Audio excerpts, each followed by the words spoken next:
हमारे साथ ambit asset management के सीईओ सुशांत भंसाली जुड़ रहे हैं। सुशांत, गुड मॉर्निंग, बहुत बहुत शुक्रिया 18 स्वदेश पे आने के लिए।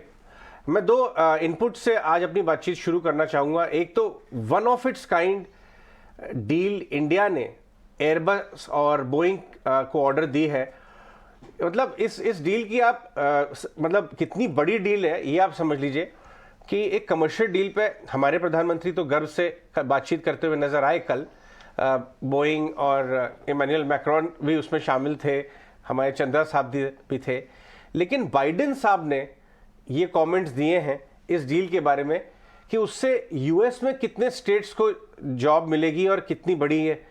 ये अपने आप में एक बहुत बड़ी बात है कि हम इतने बड़े बड़े हमारी कंपनी परचेजेस कर रही हैं कि दुनिया भर की बड़ी बड़ी इकोनॉमीज में जॉब क्रिएशन हो रहा है। और जॉन ग्रे जो ब्लैकस्टोन के आज इंडिया घूम रहे हैं अभी, वो कह रहे हैं पिक्चर अभी बाकी है। तो शायद हम नियर टर्म में अपनी डिफिकल्टीज को बहुत ज्यादा ओवर एस्टिमेट कर लेते हैं और लॉन्गर टर्म को हम शायद अंडर एस्टिमेट करते हैं। बिल्कुल सही कहा अजय आपने। एंड पिछली बार भी मैं जब आपके शो पर आया था तो यही बात की थी मैंने कि इंडिया इंडिया का जो डंका बजेगा पूरी दुनिया में, वो नेक्स्ट 2 या 3 डिकेड शायद इंडिया के हैं। और ये सब जो अनाउंसमेंट्स आ रहे हैं, जैसे पूरी दुनिया के लोग बात कर रहे हैं इंडिया की मजबूत इकोनॉमी के बारे में, ये सब आई थिंक यही सजेस्ट करता है कि इंडिया से ज्यादा शायद इंडिया के बाहर लोगों को ज्यादा उत्साह है इंडिया के बारे में। और जो दूर से देखता है आई थिंक वो जो शॉर्ट टर्म नॉइस होता है उसको इग्नोर करता है, because they look at the bigger picture. और इस हिसाब से, मेरे हिसाब से, बाकी सब लोग बाहर से बात करते हैं, इंडिया की तरफ देख रहे हैं, लोगों को इंडिया से काफी उम्मीदें हैं कि शायद India will lead like the way China led the last 3 decades for the global growth. Okay अच्छा, थोड़ा फीडबैक दीजिए सुशांत। आप देश भर में भ्रमण करते रहते हैं अपने big HNI clients, family office variety से, क्योंकि ट्रेडर्स तो थोड़ा ये समझ के बैठे हैं और नियर टर्म एक्टिविटी वाले कि इन्फ्लेशन शायद थोड़ा ज़्यादा रह सकता है, और एक नियर टर्म एक्टिविटी का व्यू ये है कि बाजार थोड़ा सा अभी ठीक नहीं है। लेकिन मिड टू लॉन्ग टर्म वाले जो आपके क्लाइंट्स हैं, फैमिली ऑफिस, बिग एचएनआईज, वो बाजार में किस तरह अप्रोच कर रहे हैं और आप उन्हें क्या एडवाइस दे रहे हैं? श्योर। सो लास्ट 2-3 महीने से हम देख रहे हैं कि जो सारे इंडिकेशंस आ रहे हैं, इफ वेदर हमारे क्लाइंट मीटिंग्स के जो फीडबैक है उस पे, या फिर जो डेटा मिल रहा है म्यूचुअल फंड और पीएमएस इंडस्ट्री पे ऑन सेबी, राइट, वहां सबसे ये इंडिकेशन आ रहा है कि बाजार से पैसा निकल नहीं रहा है, पैसा इधर से उधर घूम रहा है।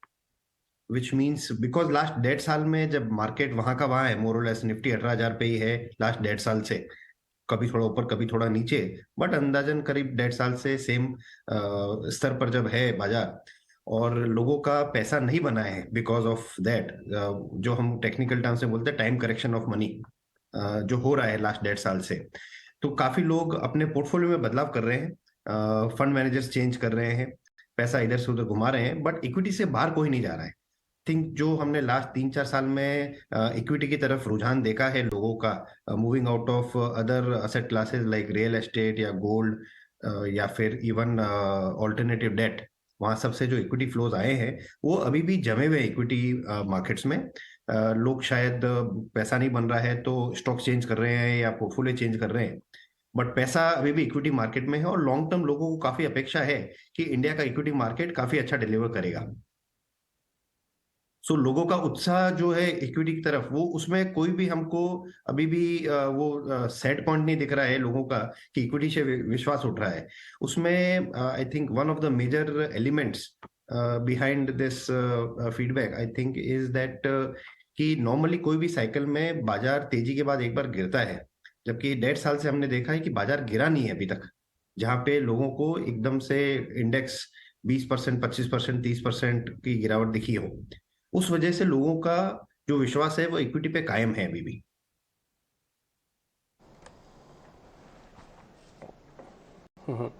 सुशांत, हालांकि ये कहना थोड़ा जल्दबाजी भी है और अब इसकी उतनी वेटेज भी नहीं रही है क्योंकि टेक्नोलॉजी काफ़ी आगे, लेकिन फिर भी अभी भी मार्केट के अंदर नोटिस होता है कि आपका मॉनसून कैसे चल रहा है। तो इस बार जो शुरुआती बातें उठ रही हैं वो ये कह रहे हैं कि शायद इस बार का मॉनसून उतना अच्छा नहीं होगा और गर्मी थोड़ी ज़्यादा पड़ेगी। कुछ फर्क पड़ेगा इससे बाजार पे? ये शॉर्ट टर्म नॉइस हमेशा आई थिंक चलता रहेगा, और ये जो ऑलरेडी पहला सर्वे आ चुका है जहाँ पे बोथ आई थिंक यूएस वाले और इंडिया वाले जो सर्वेक्षण आए हैं अभी तक, जो रुझान दे रहे हैं कि जो अल नीनो इस बार शायद आएगा, और जो अल नीना जो 3-4 साल से इंडिया में अच्छा मानसून हो रहा था वो शायद इस बार नहीं होगा, ऐसा फर्स्ट इंडिकेशन है। बट ये वक्त ही बताएगा। क्लाइमेट चेंज जिस हिसाब से हो रहा है, I think it's becoming increasingly difficult for people to forecast in even probably 2 or 3 months ahead of the monsoon. So ये कयास तो लोग लगाते रहेंगे, बट जैसे जैसे समय बीतेगा और मोर इंडिकेशंस आएंगे तभी इसमें क्लैरिटी आएगी। आजकल बहुत डिफिकल्ट हो गया है मेरे हिसाब से अनुमान लगाना कि ऊंट किस करवट बैठेगा। मॉनसून का अभी तक लोगों को लग रहा है कि शायद गर्मी ज्यादा रहेगी और बारिश कम आएगी। तो 4 साल की जो अच्छी बारिश हमने देखी है वो शायद नहीं है, बट उसके हिसाब से मैं एक चीज बोलना चाहूंगा कि 4 साल से जो अच्छी बारिश हुई है उसकी वजह से ग्राउंड वाटर जो इंडिया में है लेवल्स, वो almost I think historic high पे है, जिसकी वजह से इरिगेशन में इतनी प्रॉब्लम नहीं आना चाहिए। और पावर सेक्टर हमारा I think is doing well. So from if we have ground water और पावर सेक्टर अच्छा चल रहा है इंडिया में, then we don't foresee a large challenge to the sowing and its impact on the crops. शांत, that's quite a different view. ये view in fact बाजार के लिए मायने भी रखता है कि क्या चैलेंजेस होंगे या नहीं होंगे एल नीनो के आने से, और अगर होते हैं तो हम उसे कॉम्बैट कैसे करेंगे। ठीक है, आप जैसे अभी थोड़ी देर पहले कह रहे थे कि कहीं ना कहीं टाइम वाइज करेक्शन देखने को मिला है, क्योंकि बहुत सारा आउटफ्लोज रहे हैं भारत बाजार से एशियन मार्केट्स में, दूसरी कंट्रीज में गए हैं। क्या बड़ी रीजंस होंगे कि ये वापस फ्लोज इंडिया में वापस आए? क्या अर्निंग विजिबिलिटी आगे के लिए सुधरती आपको दिखती है? क्योंकि अर्निंग्स को कैसे आप एनालाइज किया, लॉन्ग टर्म में तो पिक्चर तभी सुधरेगी अगर अर्निंग विजिबिलिटी एफआईज को, बड़े इंस्टीट्यूशंस को दिखेगी। तो आप उस फ्रंट पे क्या कहना चाहेंगे? सो अर्निंग्स विजिबिलिटी है, उसमें मेरा एक ये कहना है कि लास्ट 2 साल में तकरीबन सारे सेक्टर्स ने देर आर जो साइक्लिकल सेक्टर्स होते हैं वो ऊपर और नीचे होते रहेंगे, but otherwise most of the sectors have delivered good earnings in the last 2 years। But अब से हमको आगे, और आई थिंक Q3 में हम ऑलरेडी देख रहे हैं कि अभी एक डिफरेंस आना चालू हो गया है। एक तरफ की कंपनियां जो कंटिन्यू करी अपनी अर्निंग ग्रोथ को, और there are few companies which are now getting challenged.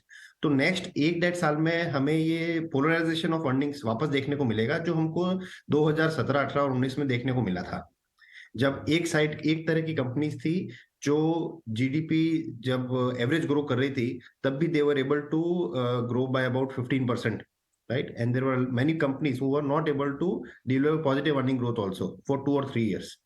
तो ये जो पोलराइजेशन होता है अर्निंग्स का, where a part of companies एक तरफ से हम जो के शेप्ड बोलते हैं कि एक साइड की कंपनीज है जो अर्निंग्स ऊपर अपनी लेती रहेंगी और दूसरी साइड की कंपनीज अब थोड़ा चैलेंज फेस करेगी। ये फेस आई थिंक मार्केट का चालू हो गया है from last couple of quarters, और ये नेक्स्ट 3-4 क्वार्टर चलता रहेगा unless the economy starts booming up and we start growing 6.5-7% plus for the next 2 or 3 years। और एफआईज जनरली, वेदर एफआईज और डोमेस्टिक इन्वेस्टर्स, सारे इन्वेस्टर्स अल्टीमेटली अर्निंग्स को ही I think सबसे बड़ा मानते हैं और उसके पीछे ही भागते हैं। तो जिन कंपनीज में अर्निंग ग्रोथ अच्छी आएगी, एफआईज हो या डोमेस्टिक इन्वेस्टर्स हो, रिटेल इन्वेस्टर्स हो, सबके सब उन्हीं कंपनियों को लैपअप करने के लिए रेस में रहेंगे। और ये अर्निंग डिस्पर्शन हमको आई थिंक थोड़ा विजिबल हो रहा है, और ये थोड़ा और ज्यादा विजिबिलिटी और जो डिफरेंस है between the earnings of one set of companies and the other, ये काफी ज्यादा विजिबिलिटी आएगी in the next 2 or 3 quarters, ऐसा हमें लगता है। सुशांत, जाने से पहले ये बता के जाएं कि कुछ ऐसे थीम्स या सेक्टर्स, ब्रॉडर मार्केट भी होंगे तो चलेंगे, जहां पे आपको लगता है कि अच्छी अपॉर्चुनिटी, स्टॉक पिकिंग अपॉर्चुनिटी अच्छी आ सकती हैं, इन्वेस्टर्स को रिसर्च करनी चाहिए, आपकी टीम भी उधर ज्यादा ध्यान दे रही है क्लाइंट्स के लिए? श्योर। तो ज्यादा आई थिंक 2 और 3 सेक्टर की बात करें तो ऑटो इज वन सेक्टर जहां पे हम काफी 1 साल से अभी करीब बुलिश हैं। आईटी पे हम वापस आई थिंक बुलिश हो गए लास्ट 2-3 महीने से, और IT companies have done well in this last 3 months। तो ये दो सेक्टर हमें अच्छे लग रहे हैं। एक तीसरा सेक्टर जो जिसने आई थिंक अभी लास्ट 1.5-2 साल से पैसा नहीं बनाया है, प्रोबेबली अबाउट इज केमिकल्स।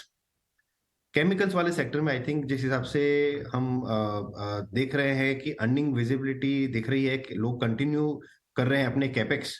कोई भी मैनेजमेंट ने अभी तक हमको लगता नहीं है कि अपने कैपेक्स में गिरावट की बात की है, लुकिंग एट की ग्रोथ नहीं आई है मेरी शायद, तो मैं कैपेक्स कम कर दूंगा। सारे मैनेजमेंट तकरीबन ये बोल रहे हैं कि we are continuing to do our capex, जिसका आई थिंक सीधा तात्पर्य है कि उन लोगों को विजिबिलिटी है of revenues from their global clients. So chemicals can be probably another dark horse for this year. Point तो आपने बोला है, ये बात तो है, अक्सर बाजार में डिस्कस होता है, हम भी बात करते रहते हैं कि भाव काफ़ी घट गए क्योंकि सिक्लिकल बिजनेस है। कुछ पोर्ट्स के ऊपर माल जो है वो इकट्ठा हो गया था, वो धीरे धीरे एब्जॉर्ब होगा, ये रॉ मटेरियल प्रेशर जो भी है। लेकिन एक भी बड़ी कंपनी ने, चाहे SRF हो, चाहे आरती हो, चाहे कोई भी हो, उन्होंने, किसी कंपनी ने, PI ने अपने कैपेक्स को स्केल बैक नहीं किया है। यानी वो नियर टर्म इश्यूज के बियॉन्ड देख रहे हैं, वो 2 से 3-4 क्वार्टर्स के बियॉन्ड, 3 साल 5 साल। जब भयंकर डिमांड अपटिक आएगा तो उनकी कैपेसिटीज एक्स्ट्रा तैयार होनी चाहिए ताकि वो मिस आउट ना करें। ये बहुत अच्छा पॉइंट आपने बताया सुशांत, बहुत बहुत शुक्रिया आज हमसे बात करने के लिए। ये थे Sushant Bhansali, ambit asset management के CEO। बहुत बढ़िया ऑन ग्राउंड इनपुट लेके आते हैं, एक तरफ रिसर्च से, एक तरफ अपने क्लाइंट से, काफी उन्होंने एक अच्छा व्यू भी शेयर किया जो हम एल नीनो को लेकर चैलेंजेस की बात कर रहे हैं कि कॉम्बैट कैसे कर सकते हैं, कि उनके पास ग्राउंड वाटर रिजर्वर्स शायद स्ट्रांग होंगे जिससे कि irrigation will not be a problem. बिल्कुल। एक और सेक्टर के बारे में